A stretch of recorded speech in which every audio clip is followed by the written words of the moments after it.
이 시간에 말씀 받겠습니다. 이 복된 시간에 주시는 하나님의 말씀은 다니엘 6장 10절에서 16절 말씀입니다. 구약성경 1243면에 있는 다니엘 6장 10절에서 16절 말씀. 도피하지 말고 돌파하라는 제목으로 차기영 목사님께서 말씀 전해 주시겠습니다. 다니엘 6장 10절에서 16절 말씀 함께 교독하여 읽도록 하겠습니다. 다니엘이 조서의 왕의 도장이 찍힌 것을 알고도 자기 집에 들어가서 윗방에 올라가 예루살렘으로 향한 창문을 열고 전에 하던 대로 하루에 3번씩 무릎을 꿇고 기도하며 그의 하나님께 감사하였더라. 그 무리들이 모여서 다니엘이 자기 하나님 앞에 기도하며 간구하는 것을 발견하고 이에 그들이 나아가서 왕의 금령에 관하여 왕에게 아뢰되 왕이여, 왕이 이미 금령에 왕의 도장을 찍어서 이제부터 30일 동안에는 누구든지 왕 외의 어떤 신에게나 사람에게 구하면 사자굴에 던져 넣기로 하지 아니하였나이까 하니 왕이 대답하여 이르되 이 일이 확실하니 메대와 바사에 고치지 못하는 규례니라 하는지라. 그들이 왕의 앞에서 말하여 이르되 왕이여, 사로잡혀 온 유다 족속 다니엘이 왕의 도장에 찍힌 금령을 존중하지 아니하고 하루에 3번씩 기도하나이다 하니 왕이 이 말을 듣고 그로 말미암아 심히 근심하여 다니엘을 구원하려고 마음을 쓰며 그를 건져내려고 힘을 다하다가 해질 때에 이르렀더라. 그가 말하되 왕이여, 메대 바사의 규례를 아시거니와 왕께서 세우신 금령과 법도를 고치지 못할 것입니다. 아니 함께 읽겠습니다. 이에 왕이 명령하매 다니엘을 끌어다가 사자굴에 던져 넣는지라. 왕이 다니엘에게 이르되 내가 항상 섬기는 너의 하나님이 너를 구원하시리라 하니라. 아멘. 2011년도에 일본에서 동일본 대지진이 있었습니다. 네, 사진을 보시면 동일본 대지진으로 인하여서 사망자가 15,894명, 실종자 2,561명, 부상자가 6,126명에 육박했던 엄청난 쓰나미가 몰려왔던 역대급 지진이었죠. 규모가 9.0이었습니다. 9.0. 네. 그때 제일 큰 피해를 봤던 곳이 어디였냐면 그 중에서도 이와테현이 가장 큰 피해를 봤다라고 하는 거예요. 근데 이 이와테현의 피해를 비껴갔던 하나의 마을이 있었는데 그 마을이 아주 작은 마을이었는데 그 마을이 어떤 마을이었냐면 후다이 마을이었다고 합니다. 후다이 마을. 아주 작은 동네였는데 이 마을은 1890년대에 한 번, 그리고 1930년대에 한 번, 총 2번의 이 쓰나미 피해를 경험했던 마을이었다라고 하는 것이죠. 그때 2번째 쓰나미 때 극적으로 유일하게 살아남았던 한 명의 아이가 있었다고 합니다. 그 아이가 누구였냐면 바로 이 사람이죠. 와무라 고토쿠라고 하는 사람이에요. 와무라 고토쿠. 이 사람이 나중에 이 마을에 무엇이 되었을까요? 촌장이 됩니다. 촌장이 되고 나서 가장 먼저 한 것이 무엇이었냐면 바로 15m 이상의 방조제와 수문을 만들겠다.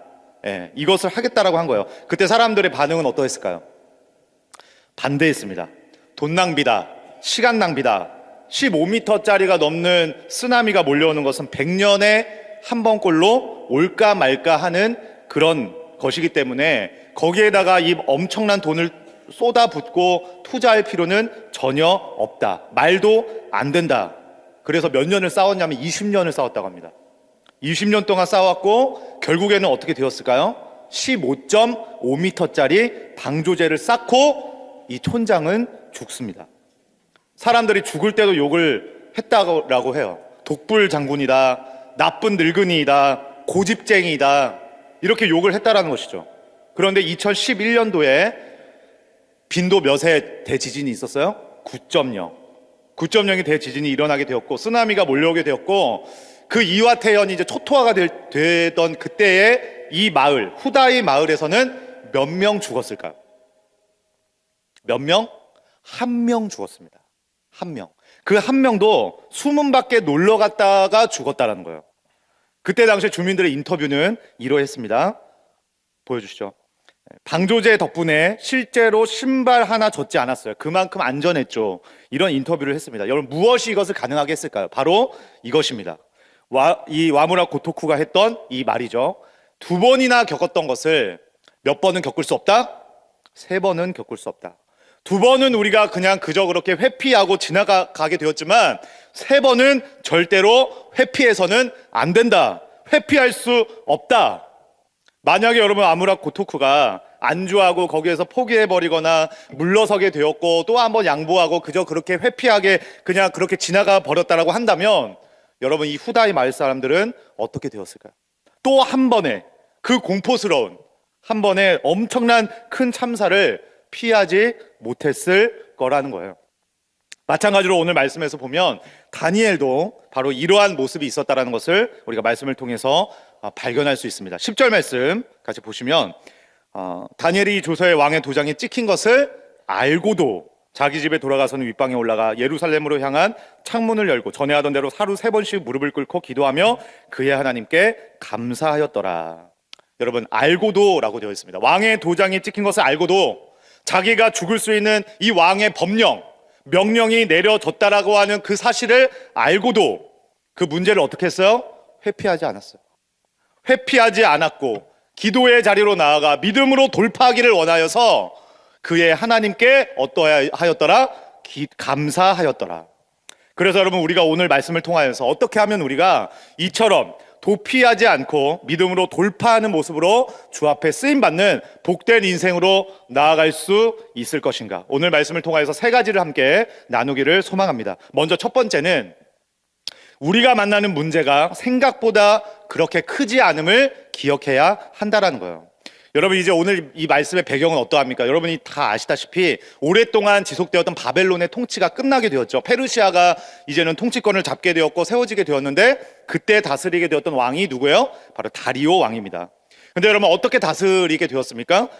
전국에 120명의 아주 유명하고 똑똑한 그 사람들을 세웠고 그 위에 또 3명을 세웠죠.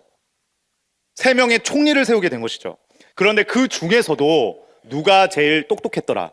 누가 제일 왕의 신임을 받았더라?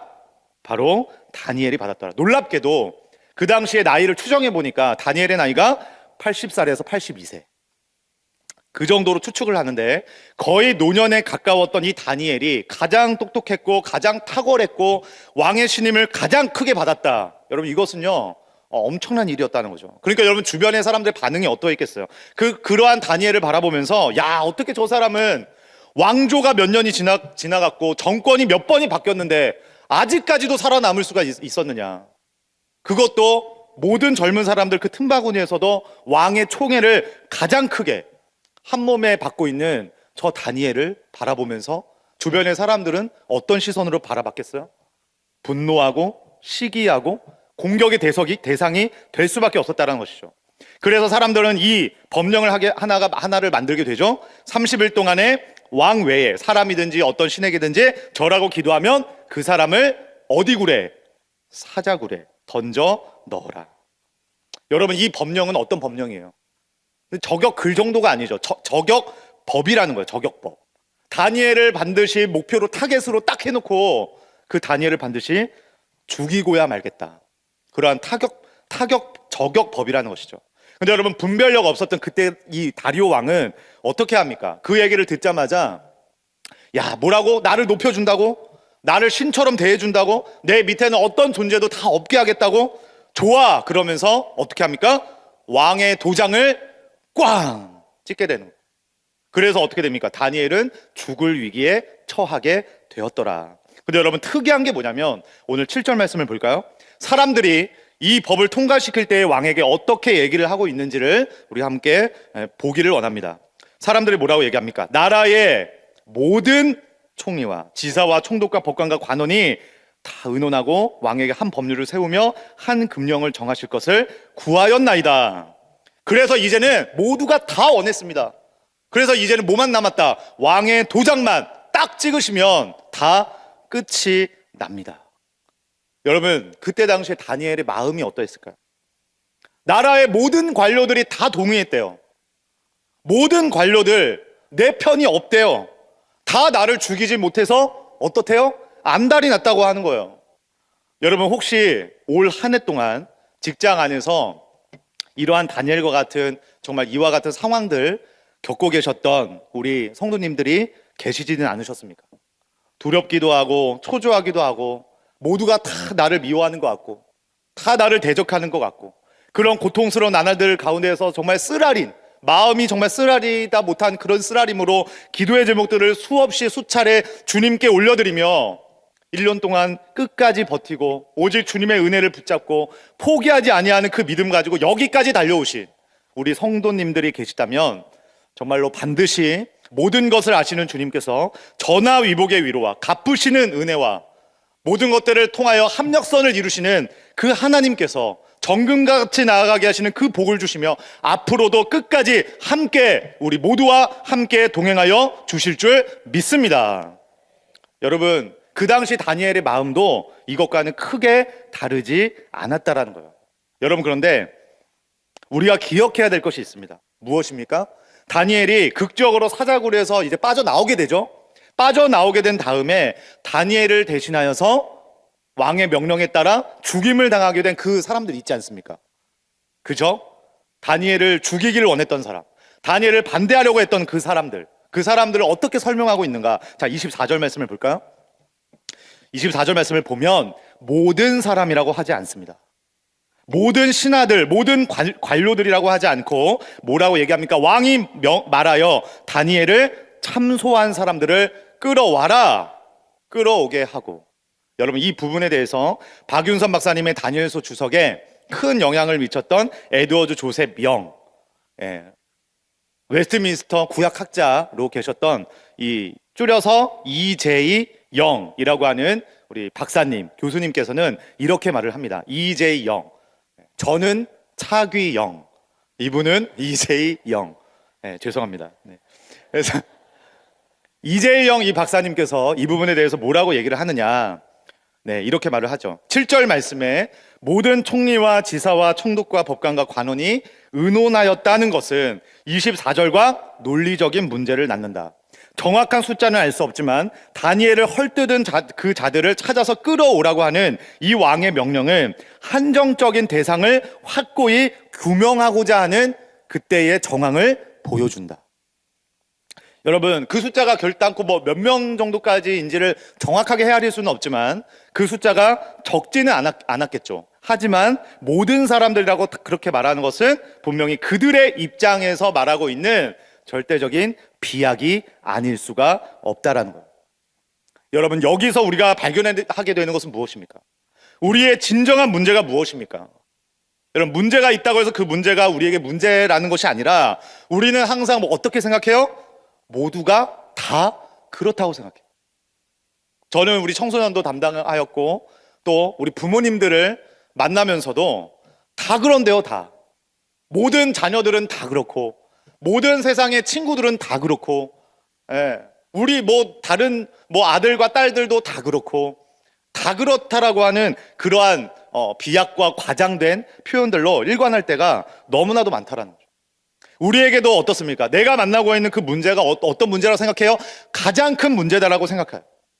스스로가 그 문제를 자꾸만 확대하고 부풀리기를 원하면서 과장하면서 어떻게 생각하죠? 도저히 안 될 것 같아. 자꾸만 그러면서 어떻게 됩니까? 뒤로 물러서기를 기뻐하고 자꾸만 그 문제를 맞닥뜨리려고 하지 않고 뒷걸음질 치려고만 하고 회피하려고만 하는 그런 우리들의 마음의 생각과 자세가 바로 더 큰 문제일 수 있다는 것입니다.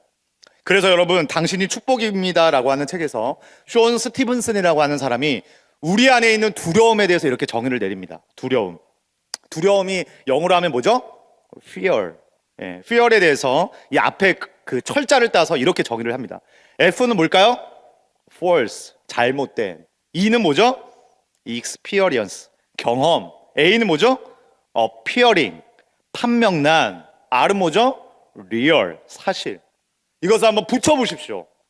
두려움의 그래서 정체, 두려움의 정의가 뭐라는 거예요? 잘못된 경험으로 판명난 사실이다. 그게 바로 내 안에 있는 두려움이라는 거예요. 그래서 여러분 꼭 기억할 수 있기 바랍니다. 두려움은 망원경과 같습니다. 내 안에 두려움이 있기 때문에 어떻게 해요? 내 앞에 있는 그 문제들을 바라보게 될 때에 그 두려움의 렌즈로 바라보게 되면 어떻게 됩니까? 자꾸만 크게 보는 거예요. 자꾸만 더 크게 보이게 되는 거예요. 그래서 자꾸만 그 문제 앞에서 우리가 어떻게 합니까? 자꾸만 감당하려고 하면서 돌파하려고 하는 자세를 가지고 우리가 그 문제를 대하면서 나아가는 것이 아니라 자꾸만 뒷걸음질 치게 되고 낙담하게 되고 포기하게 되고 물러서게 되고 자꾸만 도망가려고 하고 회피하게 하려는 그러한 문제가 바로 우리 안에 내재되어 있는 문제다. 여러분, 그렇기 때문에 어떻습니까? 우리의 하나님은 우리를 너무나도 사랑하사 도피하지 않고 돌파하는 믿음의 주여, 하나님의 백성, 자녀들로 당당하게 살아가기를 원하시기 때문에 우리 안에 있는 이러한 두려움을 강하게 묶을 수 있는 바로 무엇을? 믿음을 우리에게 선물로 주신 줄로 믿습니다. 여러분, 이 믿음으로 바로 우리가 이 수요 저녁에 기도하면서 나아가게 될 때 어떻게 기도해야 될까요? 하나님, 문제를 대하는 나의 이 마음이 두려움 가운데 가득 차 있지 않게 하시고 두려움을 정말 믿음으로 묶게 하여 주시고 조급하지 않게 하여 주시고 서두르지 않게 하여 주시고 예민하지 않게 하여 주시고 조금 더 겸손하게 더 낮은 마음으로 이 문제를 대할 때 온전히 주님께 맡겨드릴 수 있도록 하나님의 시선으로 믿음의 렌즈로 그 문제를 바라보며 행동할 수 있도록, 그래서 그 안에서 과장시키지 않고 확산시키지 않고 믿음의 현미경으로 하나님이 원하시는 뜻을 그 안에서 올바로 발견할 수 있는 주님의 종들이 되게 하여 주시옵소서. 그러한 은혜가 우리 모두에게 있기를 주님의 이름으로 간절히 축복합니다. 두 번째입니다. 어떻게 하면 우리가 도피하지 않고 돌파하는 인생이 될 수 있을까요? 두 번째입니다. 절대 꿈과 현실을 바꾸지 말라는 거예요. 자, 오늘 10절 말씀 한번 볼까요? 10절 말씀. 자, 다니엘이 어떻게 기도했다고 합니까? 함께 읽어보도록 하겠습니다. 시작. 다니엘이 이 조서에 왕의 도장이 찍힌 것을 알고도 자기 집에 돌아가서는 윗방에 올라가 예루살렘을 향한 창문을 열고 전에 하던 대로 하루 3번씩 무릎을 꿇고 기도하며 그의 하나님께 감사하였더라. 아멘. 어떻게 기도했다고 얘기하고 있습니까? 윗방에 올라가 창문을 열고. 여러분, 이제 법령이 선포가 되었어요. 그러면 어떻게 될까요? 눈에 띄면 어떻게 될까요? 죽는 거죠. 그러면 여러분, 창문을 닫고 기도해야 될까요? 기도를 하더라도 창문을 열고 당당하게 기도를 해야 될까요? 창문을 열고 기도했다는 것은 바로 이런 믿음의 자세를 말해주는 것이죠. 내가 더 이상 도피하지 않겠다, 숨지 않겠다, 회피하지 않겠다. 나는 당당으로 믿음을 통하여서 하나님을 의지하는 주님의 백성답게 이 모든 문제 앞에서 내가 주눅들지 않고 내가 위축되지 아니하고 믿음으로 내가 당당하게 돌파하며 나아가리라. 여러분, 왜 그러했을까요? 다니엘은요, 어떤 사람이었죠? 민족의 지도자 아니었습니까? 민족의 대표자 아니었습니까? 그런데 여러분, 대표가 숨어서 기도하고 아무리 어렵다고 해서 창문을 닫고 기도하고, 여러분, 그렇게 되면은 대표자가 자신이 없는데 여러분, 어떻게 백성들이 또 다른 꿈을 꾸게 되고 또 다른 소망을 품고 당당하게 여러분 나아갈 수 있을까요? 그래서 여러분, 다니엘은 용기를 냈던 것입니다. 죽음조차 겁내지 않았던 것입니다. 비록 내가 죽더라도 의미 있는 죽음이라고 생각을 했을 것입니다. 여러분, 기도하다가 죽으면 어떻게 될까요? 기도하다가 죽으면 그 죽음조차 어찌할 수 없는 바로 뭐가 있다? 꿈이 있다. 나에게는 바로 하나님의 꿈이 있다. 죽음조차 범접할 수 없고 죽음조차 어떻게 할 수 없는, 가로막을 수 없는 바로 내 안에 하나님의 꿈이 있다. 내 안에, 우리 가운데는 하나님의 꿈이 있다. 이 사생결단의 믿음으로 나아가게 될 때에 백성들은 어떻게 될까요? 오히려 움츠러드는 것이 아니라 그 다음은 나다, 그 다음은 너다, 그 다음은 바로 우리다, 우리가 가만히 있을 수 없다. 움츠러들었던 그들의 마음 가운데 뭐가 붙게 돼요? 강한 확신과 불이 붙게 되고 거룩한 열망으로 다시 나아가기를 꿈꾸고 소망하는 일들이 여러분 일어나게 되지 않겠습니까? 여러분, 그래서 진짜 내 안에 회복되어야 되는 것은 무엇이냐면 단순히 문제 해결이 아니라는 거예요. 단순한 문제 해결이 아닙니다. 바로 무엇이 회복되어야 될까요? 하나님의 꿈이 우리 안에 불꽃처럼 회복되어야 될 줄 믿습니다. 여러분, 그래서 내 안에 그 꿈이 있고 더 나아가서 어떻게 돼요? 누군가에게 정말 그 꿈을 꾸게 하고 싶다라고 하는 그 열망이 살아있는 사명자라고 한다면 결코 어떤 상황과 어려움 때문에 그것들이 닥쳤다고 해서 내가 그냥 마냥 무기력하게 현실 도피하려고 하고 피난처를 찾으려고 하고 현실과 하나님의 꿈을 자꾸만 바꾸려고 하고, 여러분, 그렇게 살아가는 우리들의 인생이 아니라 죽음조차 어쩔 수 없는 이 하나님의 꿈은 반드시 내 삶을 통해 이루어지게 될 줄 믿습니다.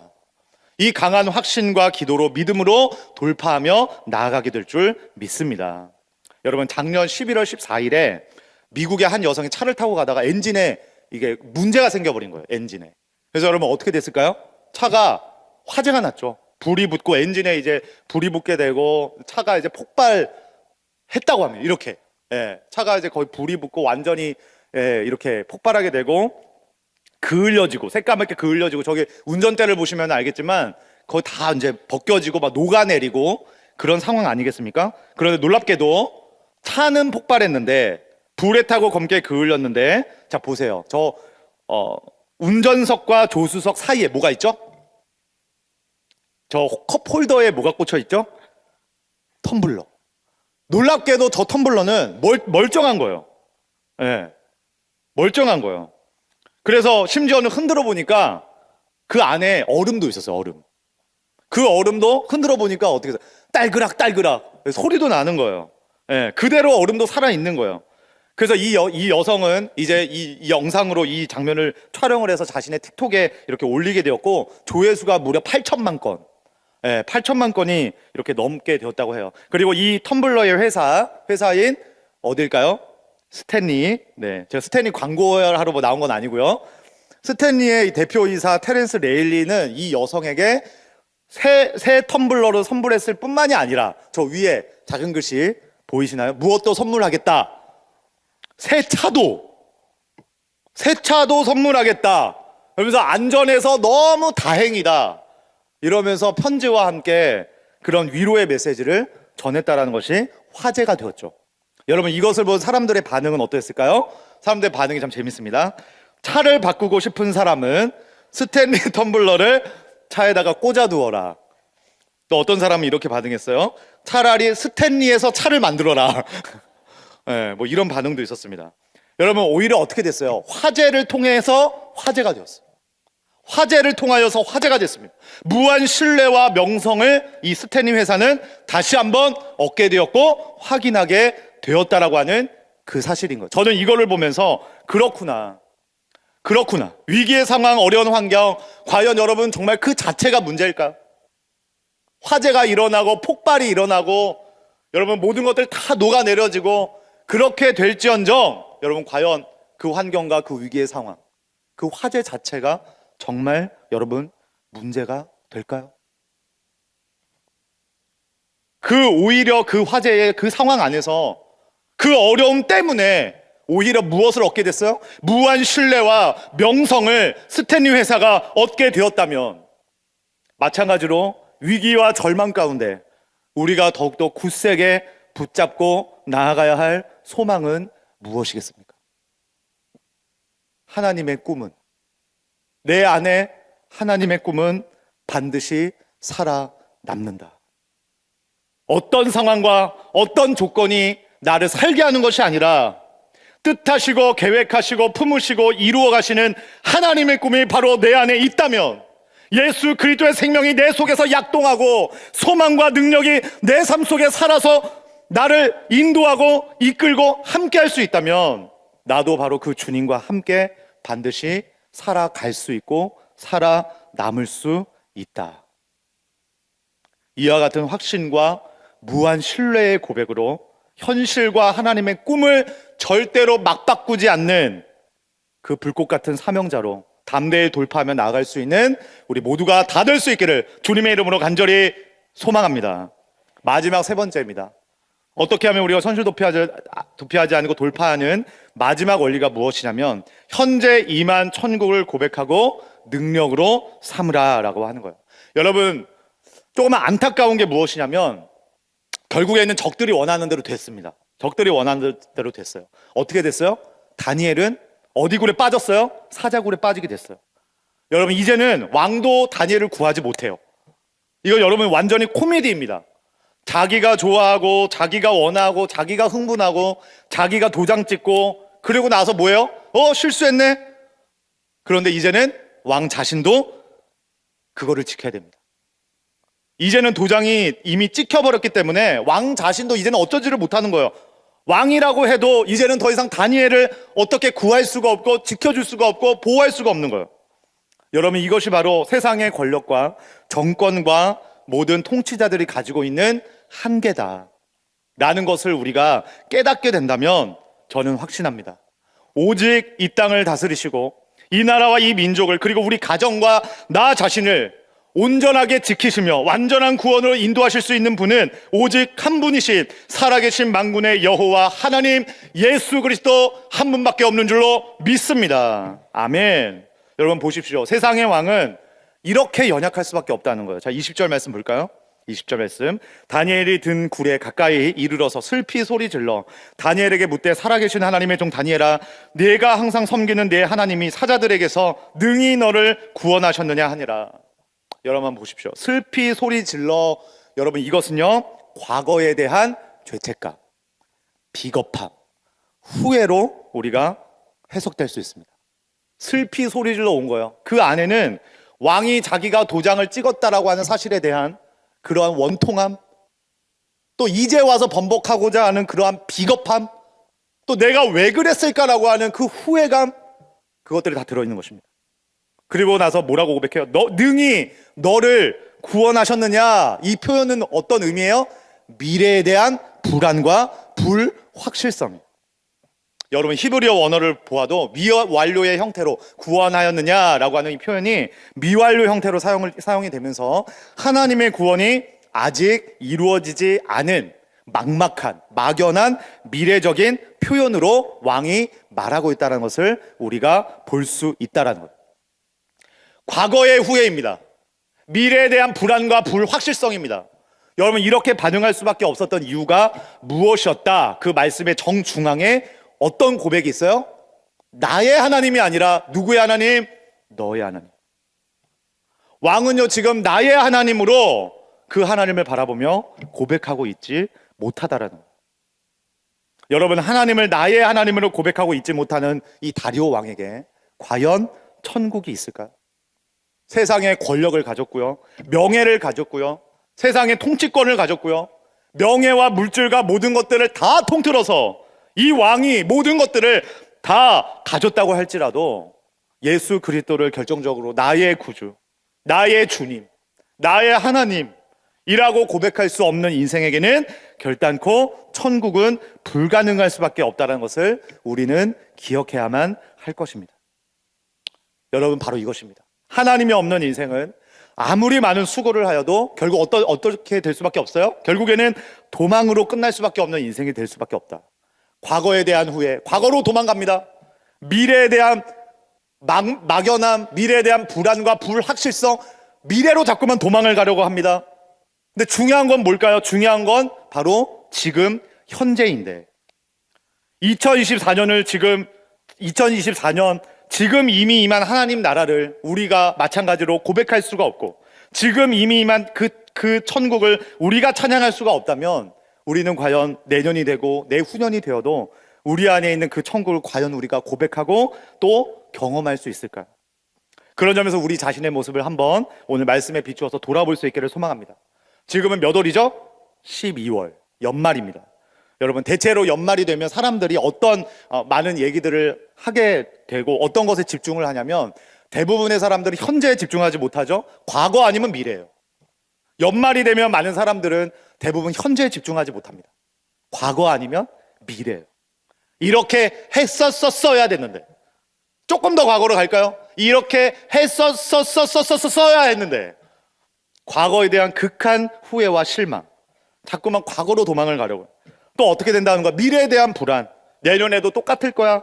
내년에도 어차피 안 될 거야. 어차피 어렵게 될 거야. 불확실한 미래 가운데서 자꾸만 나 자신을 밀어넣고 그 미래를 자꾸만 핑계 삼아서 오늘 내가 정작 마땅히 맞닥뜨려야 할 그 책임, 마땅히 내가 해야 할 그 고백, 오늘 내가 마땅히 붙잡아야 될 그 은혜, 오늘 내가 마땅히 누리고 고백해야 할 그 천국을 소유하지 못하고 또 나누지 못하면서 연말을 지나서 2025년을 맞이하게 된다면 우리는 과연 어떤 소망과 기대로 2025년을 맞이할 수 있겠습니까? 여러분 바로 이러한 다리오의 이 모습과는 다르게 바로 다니엘은 어떻게 고백하고 있죠? 나의 하나님, 이 나의 하나님을 고백하고 있는 이 다니엘은 과연 어떤 모습으로 그 상황을 돌파하며 나아가고 있는지 오늘 말씀에서는 의도성을 가지고 다리오 왕과 다니엘을 이렇게 대조적으로 대조하여서 이렇게 설명하고 있습니다. 22절 말씀 우리 같이 한번 읽어볼까요? 시작.